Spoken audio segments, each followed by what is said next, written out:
Hey everyone, so I've really enjoyed being able to dig deep into some of these passages that give us these rich truths, inviting us deeper and deeper into our understanding of Jesus for the rest of our lives. But Jesus isn't only someone to know in that way. And don't get me wrong, these biblical truths that describe who he is should blow our mind. But there are also stories and passages in scripture that help us see his heart, which for us is also so important.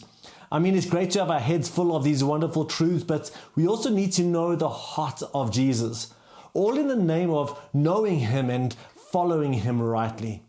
So today we're going to look at a passage in Luke chapter 4, and this is early on in Jesus' ministry where he's like the guest preacher at his hometown synagogue.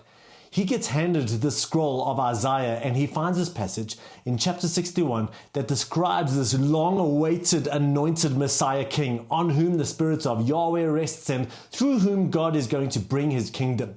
So Jesus reads this passage and says, "Today this scripture is fulfilled in your hearing."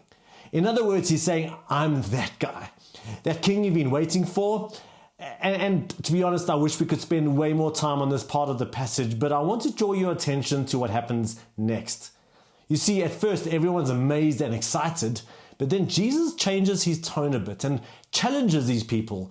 And it is in this challenge that we learn something amazing about God's heart for the outsider.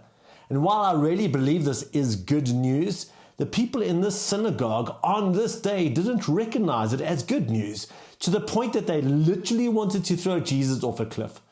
So in your groups this week, you're going to take a deeper look at this challenge and see for yourself why some took it to be so offensive, and yet see for yourself why this is really good news, and just something that helps us see the heart of Jesus, and then to align our hearts with the heart of him on this, which is easier said than done. But man, oh man, I mean, if we could get this right in our own hearts and in our groups and in our churches, I know that we would see so much more of God's kingdom coming on earth as it is in heaven.